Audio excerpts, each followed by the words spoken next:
And then last note around actually actively trading these kind of news events, guys. I feel it's necessary to make this kind of note. I'm not going to go into the CPI with any directional plays on. I have one swing trade on right now, but I'm not going to worry about de-risking it because I'm healthily in profit on it now, and it's a pretty small position size.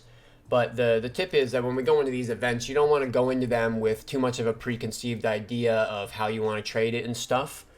Generally, when we get into the CPI prints, my approach is to slap on really wide spreads. So, looking at Bitcoin, if this is what Bitcoin was, oh, that's not the right Bitcoin. I want to go to this Bitcoin. If this is what Bitcoin was looking like going into the CPI print, I'm just going to be placing bids and asks that are really far away from the spread. And they're going to really far, right? Not like 200 points from the spread. That's way too close. I wouldn't even use a chart like this to line it up. I'd be using higher time frame VWAPs. But I'll place spreads, and then I'm going to just try to scalp it. I don't recommend anybody sits here and tries to, at the very beginning of the CPI, to try to catch a swing short or a swing long.